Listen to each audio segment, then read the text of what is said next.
They mocked the poor-looking black man at the reunion, until 5 supercars pulled up for him. The Georgia sun rose slowly, casting a golden hue across the small town of Fairgrove. The breeze whispered through the pine trees lining Willow Creek Road, where old farmhouses sat like tired witnesses to generations gone by. A cracked Ford Ranger rumbled its way past them, spitting soft puffs of smoke as it struggled up a slight hill. Behind the wheel sat a man in a faded gray shirt, dark jeans and boots that had seen too many winters. Jamal Carter didn't look like someone worth noticing. He squinted against the morning light as he pulled into the dusty gravel lot beside Fairgrove Community Hall. The large banner over the entrance read, "Carter Family Reunion, 50 years strong." Balloons danced in the breeze. Laughter floated through the air from early arrivals setting up folding chairs and food trays. SUVs and luxury sedans were already lined up along the curb. Jamal's truck coughed once and fell silent. He took a deep breath, looked at himself in the rearview mirror, and gave a slight nod. The man looking back at him had a tired face, full beard, and eyes that held both sorrow and strength. He grabbed his bag, a simple canvas satchel, and stepped out. People turned. Conversations dipped for half a beat before picking back up. No one rushed over. Jamal walked past his cousin Tasha without her recognizing him. She looked at him blankly, and then nudged her sister. "Is he with catering?" "No, girl. Probably somebody's friend from work or something." Jamal made his way toward the check-in table, where an older man wearing aviator shades and a red polo shirt was busy taking names. "Name?" he asked flatly, not bothering to look up. "Jamal Carter." The man paused, then his head shot up, squinting as if trying to place the face in front of him. "Jamal?" he said, dragging out the last syllable. "As in JC?" Jamal gave a tired smile. "Yeah, it's been a while." "Man, you got old," the man laughed, though it didn't sound kind. "Thought you were dead or locked up or something. Ain't heard a word from you in what, 15 years? Jamal shrugged. "Life takes you places." "Well, welcome back," the man muttered, waving a hand vaguely toward the lawn. "Food starts at noon. Main family table's already got names. You can find a seat somewhere." Jamal nodded and moved on. A group of teens glanced at him, whispering. One of them laughed. "Looks like he came to fix the pipes, not attend the party." Across the lawn, family members mingled in clusters. He saw familiar faces, Aunt Regina in her Sunday church hat, Cousin Andre in a new white linen suit, Marcus, oh Marcus, leaning against a shiny black Escalade with his arm around his new wife, flaunting gold chains and a Rolex. Jamal moved quietly, unnoticed, to a bench near the back. He sipped from a bottle of water and watched the family he once knew celebrate everything they thought mattered. Fancy degrees, big houses, promotions, cars, children in prep schools. And none of them knew the man sitting a few feet away from them had built something far more powerful than they imagined. He wasn't here for recognition, not even for forgiveness. He was here because today would have been his grandmother's 100th birthday. The reunion was held in her honor, and despite everything, he wanted to be here, for her. "Jamal?" He turned. A soft voice cut through the noise. Aunt Loretta. Her hair was silver now, tied back in a bun. Her steps slower, but her eyes, those warm hazel eyes, lit up when they met his. "Baby, is that really you?" Jamal stood. "It's me, Auntie." She rushed forward as fast as she could and wrapped her arms around him. "Lord have mercy. I thought I'd never see you again." "I didn't plan on missing so many years." She stepped back, scanning his face. "You look tired. You okay?" "I'm good," he said, then smiled. Really, just wanted to be here, for Grandma. Loretta's eyes moistened. She'd be proud. She always said you were different, said you'd surprise them one day. Jamal didn't answer. Instead, he helped her to a shaded table and sat beside her. But the warmth didn't last long. Loretta, who's that? Someone barked from behind. It was Marcus, his cousin, still as arrogant as ever. She waved him off. That's Jamal. You remember? Marcus snorted. Barely. Damn, thought he was a mechanic or something. My man pulled up in a trash can on wheels. A few laughs echoed nearby. Jamal stood slowly, offering a tight smile. Hey, Marcus. Marcus crossed his arms. So where you been hiding, man? Out in the sticks? What you do now? Landscaping. More laughter. This time louder. I'm between projects, Jamal said simply. Yeah? Well, let me know if you're hiring. Might need someone to shine my rims, Marcus said, throwing his head back and laughing. Jamal's expression didn't change. Aunt Loretta, however, was trembling. You don't have to do this, she whispered. I'm not, Jamal replied. Let them talk. Lunch came. Jamal sat on a folding chair near the edge of the lawn, eating quietly while stories of wealth and success buzzed around him. He could have told them about the 3 companies he owned, the software used by 3 Fortune 500 firms, or the fact he was one of the largest anonymous donors to youth programs in Georgia. But he didn't, because that wasn't why he came. As the sun climbed higher, so did the egos. One by one, family members took the mic, bragging about careers, vacations, and properties. Then Marcus stepped up. I just want to say, he began, ain't nothing like family, and nothing like success. Some of us out here really doing things.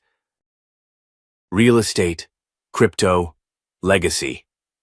He paused, scanning the crowd, then glanced at Jamal with a crooked smirk. And others? Well, some folks just here to get a free plate.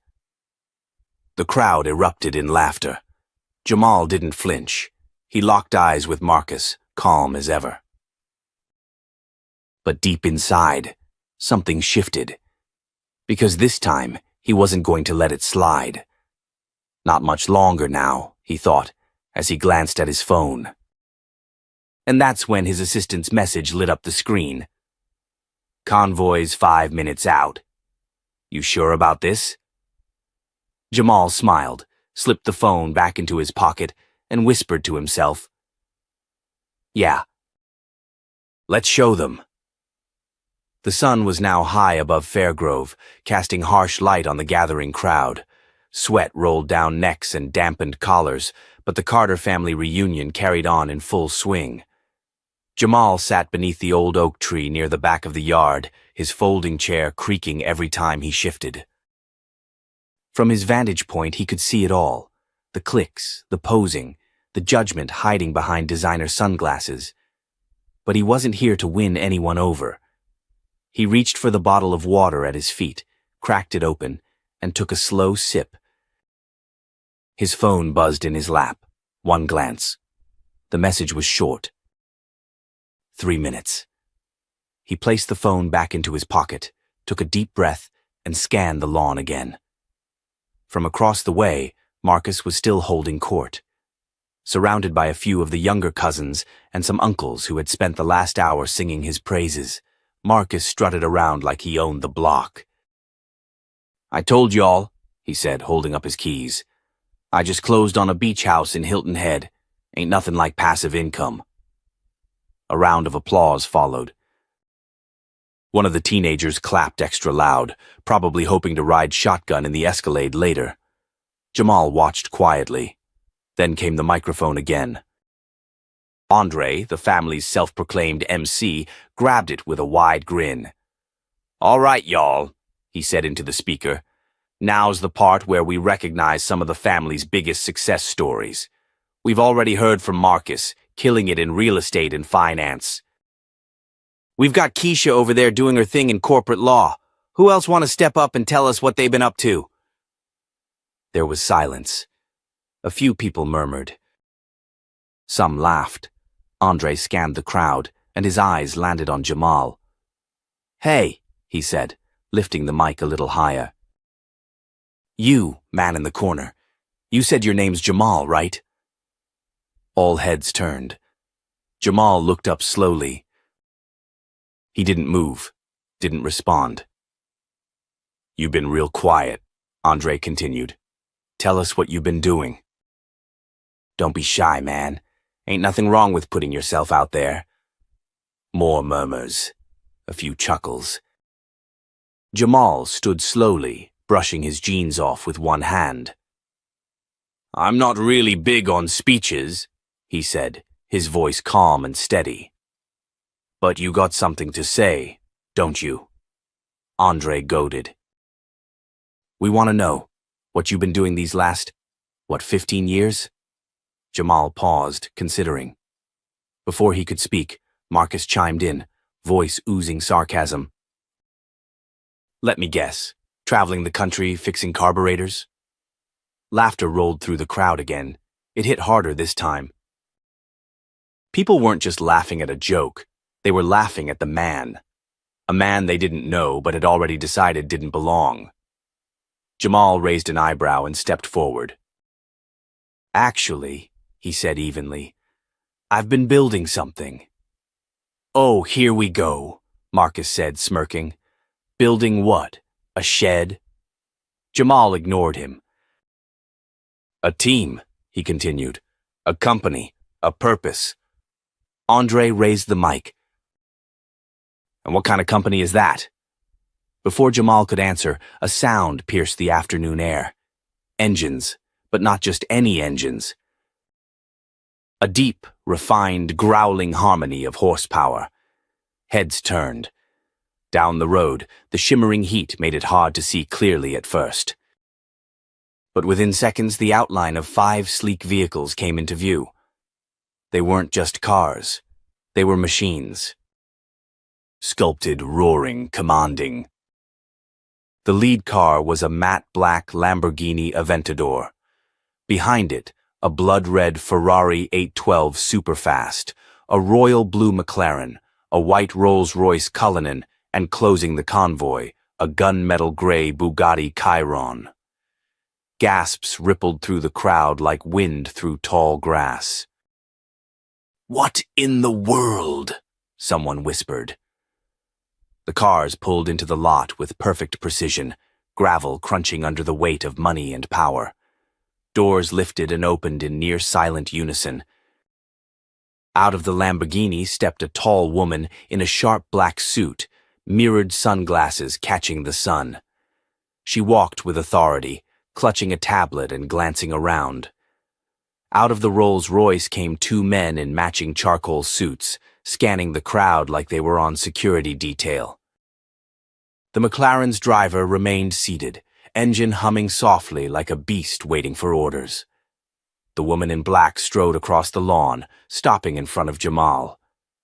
"Mr. Carter," she said crisply, "we're ready for you. Your 3:30 with the board was moved up. Your jet will be wheels up by 5. Shall I prepare the conference call on the way?" Jamal nodded. "Yes, Cassandra. And thank you." Cassandra turned to leave, but not before handing him a fresh suit jacket from the McLaren's trunk. "Boss, you'll want this." Jamal took it and turned toward the stunned crowd. Nobody moved. Nobody spoke. Marcus's jaw was half open, his fingers twitching nervously near his Escalade keys, like he could somehow regain dominance with chrome rims alone. Jamal slipped on the jacket with practiced ease. He stood tall, shoulders back, looking out over the lawn.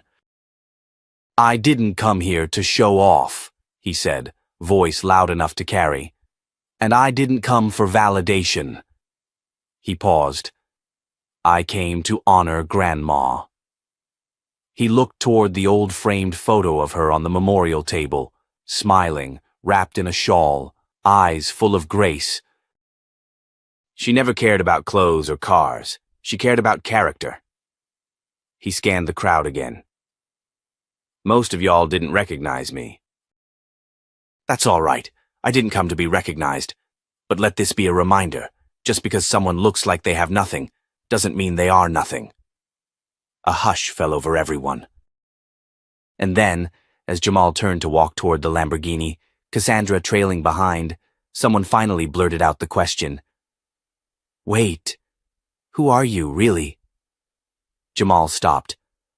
I'm the founder and CEO of JC Systems. We develop AI technology and infrastructure for military contracts and Fortune 100 firms. He turned back just long enough to add, and we just closed a deal worth over $500 million. Gasps, audible, sharp. Marcus looked like he might faint. Jamal didn't smile. He didn't gloat. He just walked away.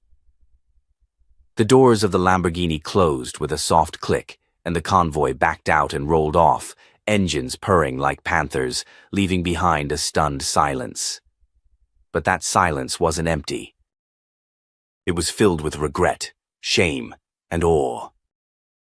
And Jamal never once looked back. The whispers didn't stop after Jamal's dramatic exit.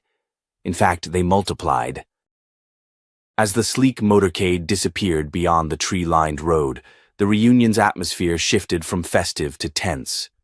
A cocktail of confusion, shame, and disbelief hung over the backyard like a summer storm that hadn't broken yet. Folding chairs sat half-empty, soda cans untouched, and the playlist that had been thumping with 2000s throwbacks was now awkward background noise. Keisha, the high-powered attorney everyone loved to brag about, stood frozen with a paper plate of barbecue and coleslaw in her hand. She watched the cars disappear, her mind spinning faster than her case prep schedule. Jamal Carter, she whispered under her breath. JC Systems? Marcus hadn't moved from his spot. He was still gripping the Escalade key fob like a lifeline, his expression slowly hardening from disbelief to something uglier. Wounded pride. You believe that show? He muttered to no one in particular. Uncle Terry, always the skeptic, leaned over and asked, You think it's real? All that cars, assistants, billion-dollar company? Could be a setup, right? But before Marcus could feed that theory, Keisha cut in. It's not a setup, she said, sharp and sure. JC Systems is real. I've reviewed contracts from that company. They supply secure infrastructure to the Pentagon and several Fortune 100s. I just didn't know it was run by someone named Jamal Carter. Everyone turned to her. You're serious? Someone gasped. Dead serious, she replied. And if he really is the founder, we didn't just disrespect a successful man. We disrespected one of the most powerful black executives in America. A new silence fell. It wasn't just shame anymore. It was fear. Marcus laughed bitterly. Man, please. If he had all that power, what's he doing showing up looking like he just walked off a Greyhound? That's when Grandma Loretta spoke for the first time all day. Sitting quietly near the porch, wrapped in a faded shawl, she looked up from her rocking chair. Her voice wasn't loud, but it carried enough weight to hush everyone. Because y'all made him feel like that was the only way he'd be seen. All heads turned. I remember that boy, she said, pointing a shaking finger at the empty spot where Jamal had stood. He used to sweep this yard when he was 7, always quiet, always polite.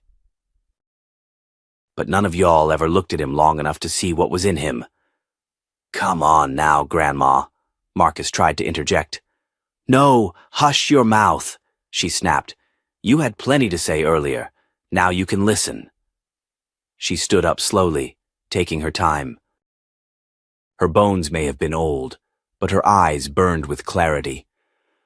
Jamal's mother died of lupus when he was 10. His father left before he was born. And when he showed up here needing a place to belong, what did this family give him? Ridicule. Gossip. Second-hand clothes and first-rate judgment. She turned to Keisha. Do you remember what your mama said when he tried to sit at your table at Thanksgiving? Keisha looked away, ashamed. Yes, ma'am. She said, don't let that boy near the sweet tea. He might steal the sugar.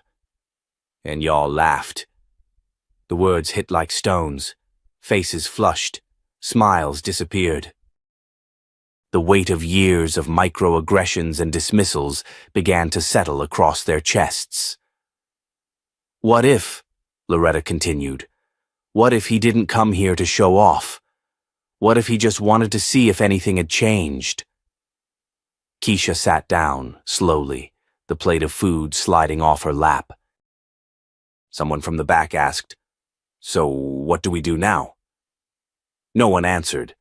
But meanwhile, across town, Jamal sat in the back of the Rolls-Royce Cullinan, phone pressed to his ear, looking out at the Georgia pines lining the back roads.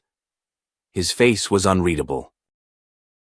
They're in shock, Cassandra said on the call, exactly as expected. I didn't want a spectacle, Jamal murmured. You needed a reckoning. He didn't respond. They'll talk about this for years, Cassandra continued. The question is, what comes next? Jamal leaned back, eyes flicking to the ceiling. I need to think. Postpone the board call an hour. I'm not ready. You got it. As the line disconnected, Jamal looked at the driver. Turn around, he said. We're going back. The driver blinked. Sir? You heard me. The convoy slowed and executed a perfect U-turn on the narrow country road. Back at the reunion, Marcus was pacing near the grill. He kicked a cooler hard enough to send ice and bottles flying. This is ridiculous, he muttered. I've been working my ass off for years, and somehow he's the one in 5 supercars. What? We're just supposed to bow down now? Keisha looked up at him.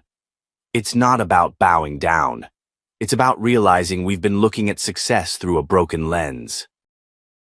You talk loud, drive a big truck, wear a Rolex, but you've never built anything. Not like he has. Marcus scoffed. You siding with him now? I'm siding with facts. Before he could respond, the deep rumble of engines returned. All heads whipped around. It was the convoy again, the same cars. The same formation.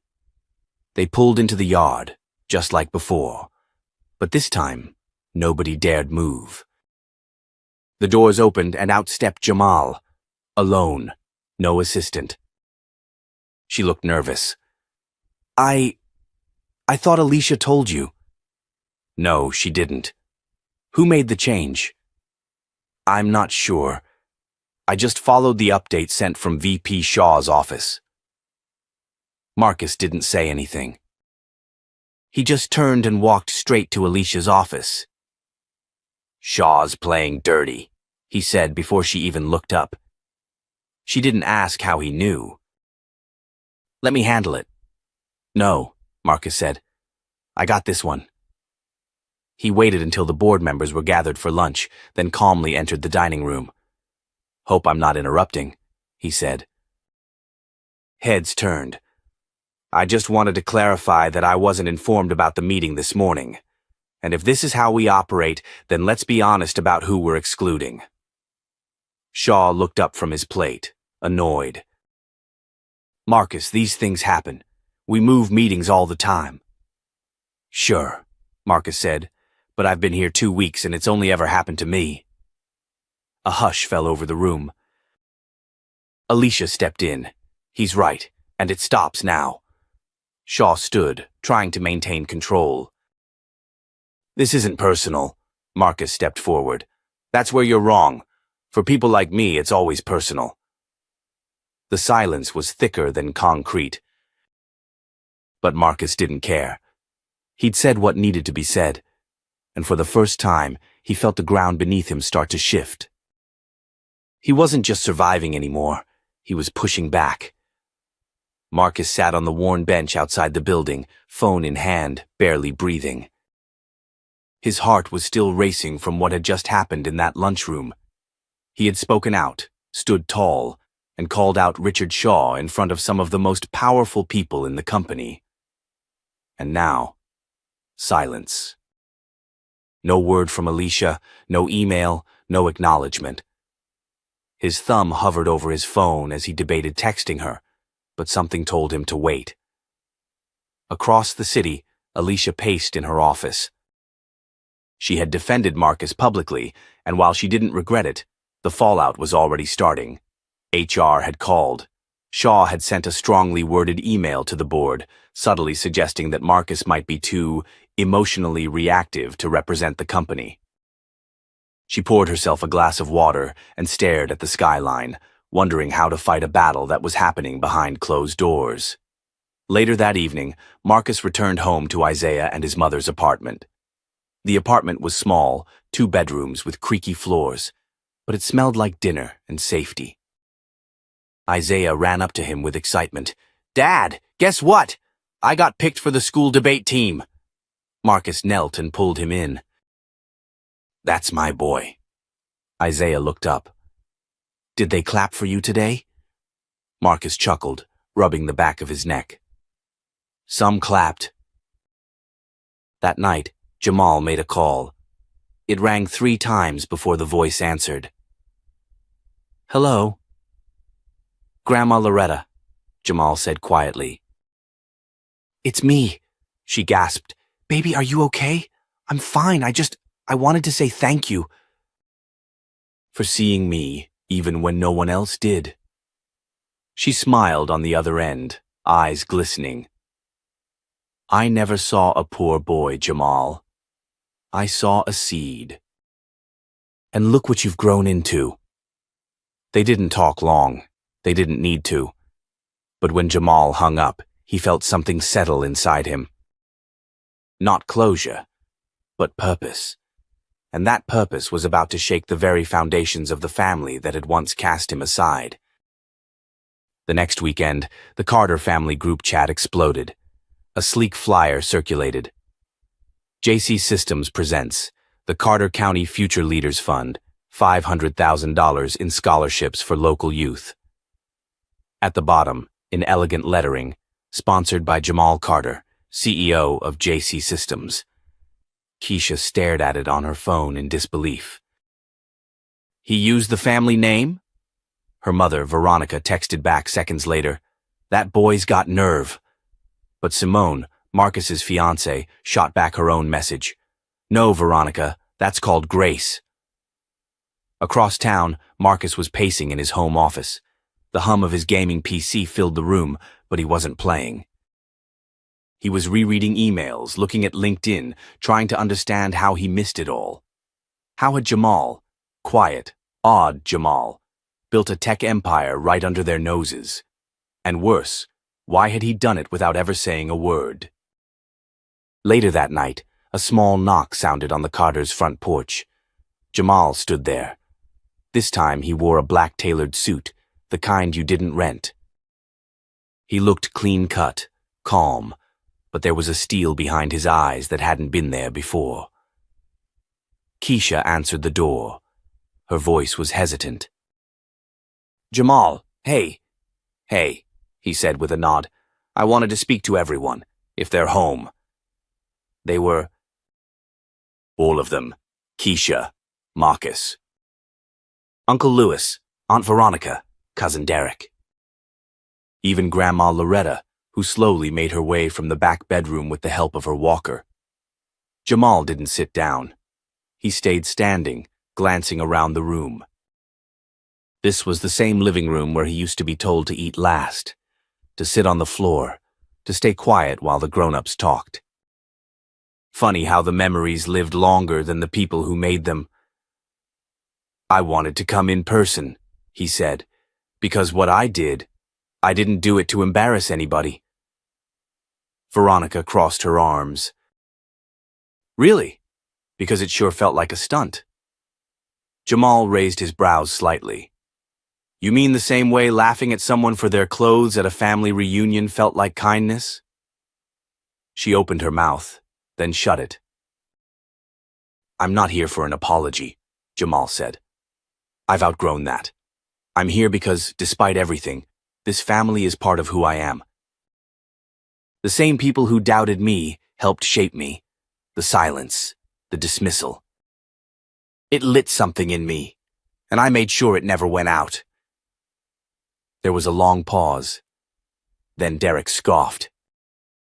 So now what? You're just gonna throw money around to prove something? Jamal turned to him, voice calm but sharp. If I wanted to prove something, I would have put my face on the banner. I didn't. I used the family name. Because this isn't about me. It's about giving kids who were once like me a shot. Even if their own people overlook them. Marcus finally spoke, quieter than usual. Why didn't you ever tell us what you were building? Jamal looked at him. Because it wouldn't have mattered. Not back then. And honestly, I liked building without the weight of your expectations. Without waiting for someone to finally say, Good job, Jamal. I gave that to myself. Loretta's voice cut through the quiet. You always had a light in you, baby. I'm just glad the world finally gets to see it. He softened at her words. She was the one person who never once treated him like less. Jamal stepped toward the fireplace mantel, where family photos were proudly displayed. He picked up a picture, one from when he was about 10, tucked in the corner of a family barbecue. In the image, everyone was laughing at something off-frame. Everyone but him. He set it back down. There's another part to the scholarship, he said. It's not just money. I'm launching a mentorship program. For every student we fund, they'll get matched with someone in the industry, real support, not just a check. Veronica finally let out a breath. That's big. It's necessary, Jamal said. Too many kids with potential fall through because they don't have anyone backing them. I know what that feels like. He turned toward the door. I didn't come here to rub anything in your face. I came to make sure the next Jamal doesn't leave this house feeling like a ghost. He paused, looked at Marcus. You asked why I didn't say anything before. Maybe I didn't have the words, or maybe I just didn't think they'd be heard. As Jamal stepped out into the evening air, the sound of cicadas rising in the trees, Marcus followed him onto the porch. Jamal, he said. Jamal didn't turn around, just waited. Marcus swallowed. You deserved better. Back then, at the reunion, all of it. I was a punk, still figuring out how not to be. Jamal turned his head just enough. That's on you. I know. They stood there, silent. Then Marcus offered his hand. Jamal took it. For the first time in years, a bridge began to form. Not built on guilt, but on truth. Later that night, as Jamal drove back to his Atlanta condo, he received a text from Keisha. I'm applying to work with your mentorship program. I want to help, if you'll let me. He smiled. People change, not always fast, not always all at once. But when they do, it starts with listening. And now, finally, they were beginning to hear him. The next morning, Jamal sat in a quiet corner booth of an upscale coffee shop tucked into downtown Atlanta. It was a minimalist, glass-walled cafe where the baristas knew his order by heart and left him alone. Outside, the city buzzed like usual, but inside, he was focused, tapping notes into his phone, sketching out the next phase of the mentorship initiative. His phone buzzed. Unknown number. He stared at it for a moment before answering. This is Jamal. A familiar voice came through, clipped and vaguely uncomfortable. It's Marcus. Jamal leaned back in his seat, eyebrows raised. Didn't think I'd hear from you so soon. I've been thinking a lot since last night, Marcus admitted. I talked to Keisha. She told me about the scholarship and the kids you're helping. It's powerful, man. Jamal remained quiet. I want in, Marcus said. Jamal narrowed his eyes, not out of suspicion, but curiosity. You mean like volunteering? No. I mean, yes, but more than that. I want to help build it. I've got connections in education tech, access to talent, data analysts, even seed-stage investors looking for something meaningful. I can bring value. That stopped Jamal cold. Of all the things he expected from Marcus, a business pitch wasn't one of them. Why now? Jamal asked. Because I finally pulled my head out of my own ego and realized I've been coasting while you've been creating. I'm not asking you to trust me blindly, Jamal, but I'm asking for a shot to earn it. There was a long pause before Jamal spoke. Come by the office Monday. We'll talk. As the call ended, Jamal stared out the window. He wasn't sure if Marcus's change was permanent or if this was just guilt talking, but it didn't matter yet. What mattered was whether his actions would match his words. 2 days later, JC Systems HQ was buzzing with activity. The scholarship launch had gone viral after a local news story ran a segment titled, From Outcast to Game Changer, the Tech Tycoon You Never Saw Coming. Overnight, applications flooded the system. Guidance counselors were calling nonstop. Emails pinged every 5 seconds. In the middle of the chaos, Jamal moved with quiet focus, his custom sneakers barely making a sound across the polished floors. At exactly 10 a.m., Marcus walked in. He looked different, clean-cut, confident, dressed in business casual for the first time since his early sales days. But it wasn't just the clothes. There was humility in his eyes, intentionality in his handshake. Jamal led him into a glass conference room where 2 other team members waited. Sonia, the head of community partnerships, and Malik, the data strategist Jamal trusted with his life. Jamal opened the meeting with no preamble. This is Marcus Carter. He's got ideas about scaling the mentorship arm. I want to hear them. What followed surprised everyone. Marcus didn't overtalk. He didn't flex. Instead, he outlined a plan to partner with HBCUs, to integrate the scholarship pipeline with tech internships at Fortune 500s, to create a self-sustaining network that didn't just hand out opportunities, but built a culture of accountability and support. When he finished, the room was silent. Then Malik nodded slowly. I'll be honest, I thought this was going to be a waste of time. But that was sharp. Sonia added, We've been trying to get those partnerships off the ground for months. If you can actually deliver that, we're listening. Jamal didn't say much, but his expression had softened. Give him temporary clearance, he told Sonia. We'll evaluate in 30 days. Marcus nodded. Fair enough. But the twist didn't come until later that afternoon, when Sonia called Jamal into her office. You need to see this, she said, pulling up an email thread on her monitor. It was from a private equity group based out of Charlotte. Apparently, someone had reached out claiming to be Jamal's relative and warning them that JC Systems was unstable, its leadership more interested in social causes than profits, and subtly hinting at a potential insider scandal that could devalue the company.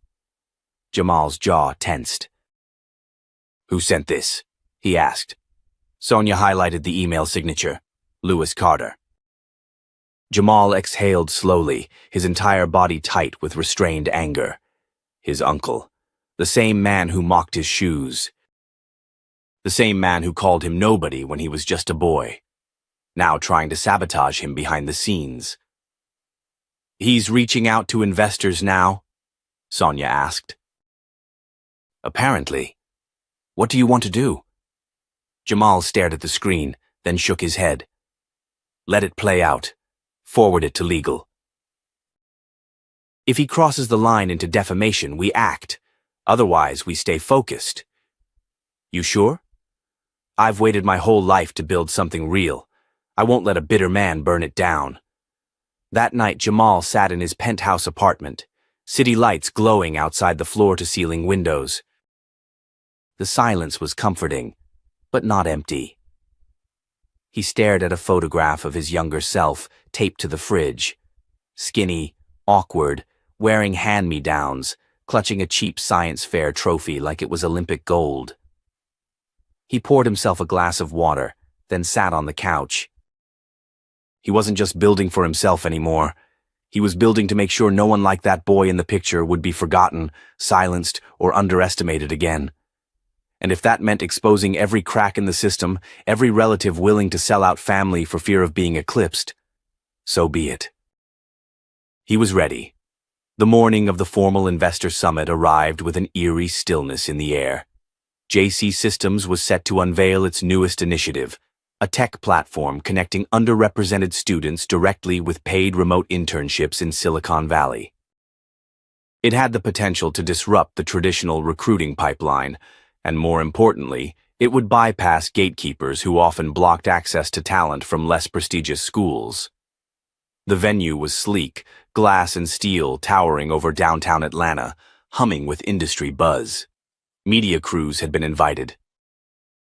Key VCs were flying in, and most notably, members of the Carter family had RSVP'd under the pretense of supporting Jamal's work, though Jamal knew better.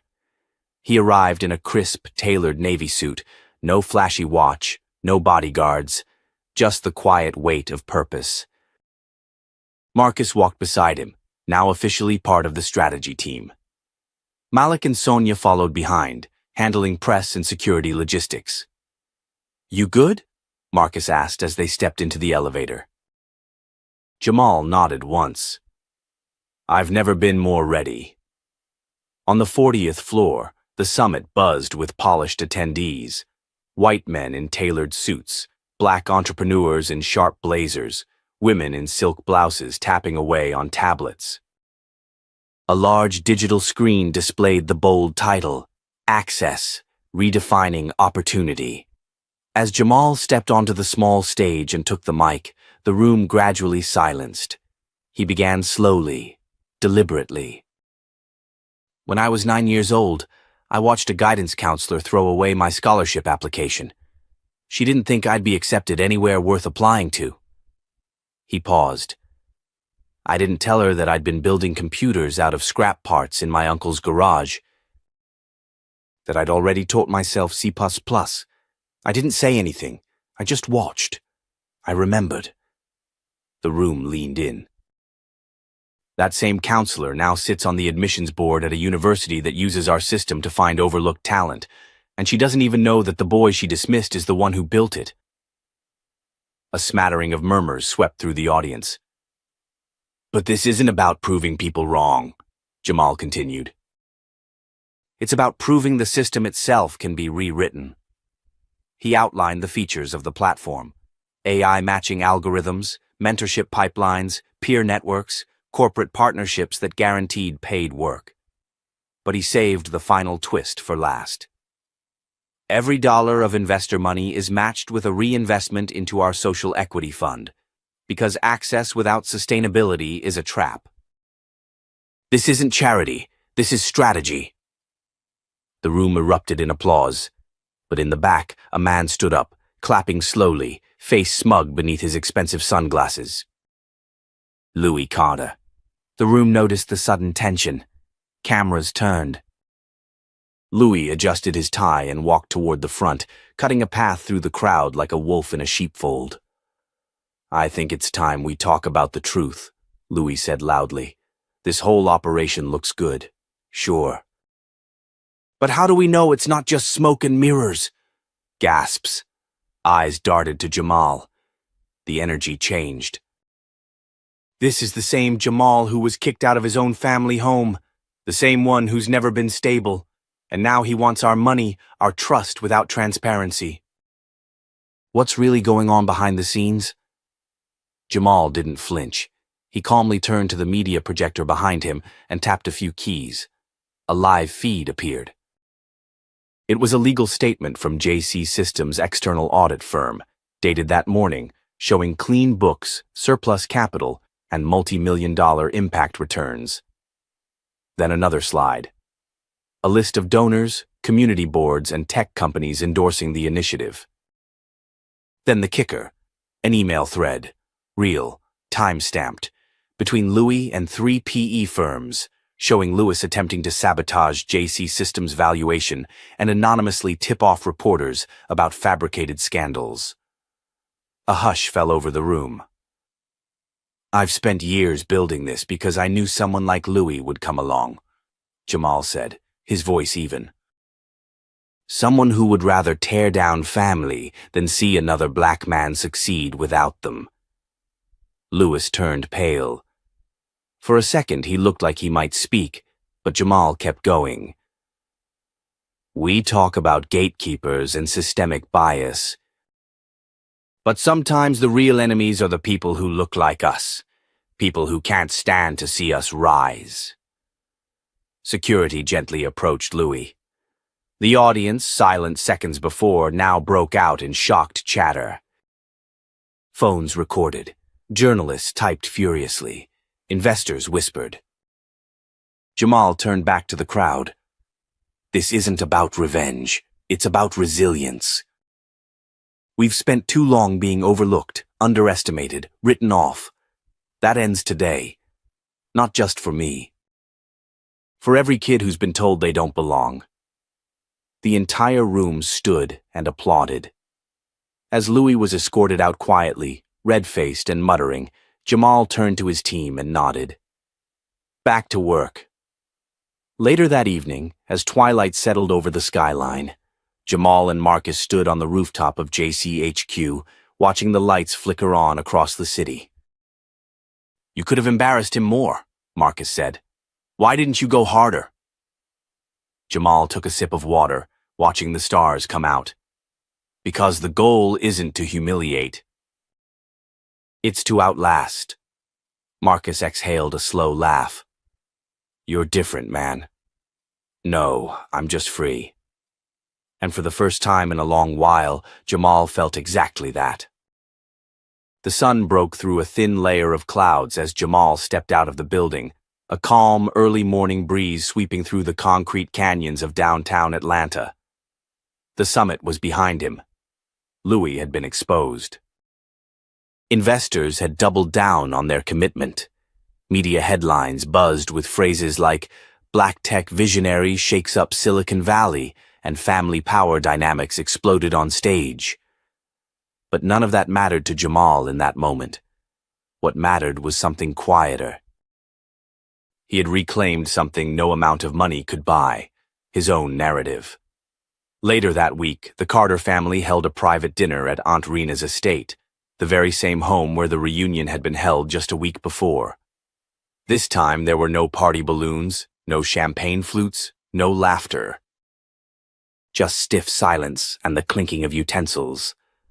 Jamal had received an invitation, personally written by Rena, asking him to return. At first he had planned to ignore it. But something in the handwriting, its familiar loops, the tremble in the ink, made him pause. Now, he stood outside the heavy front door, pausing for a long moment before knocking. Malik stood beside him, his arm crossed, lips tight.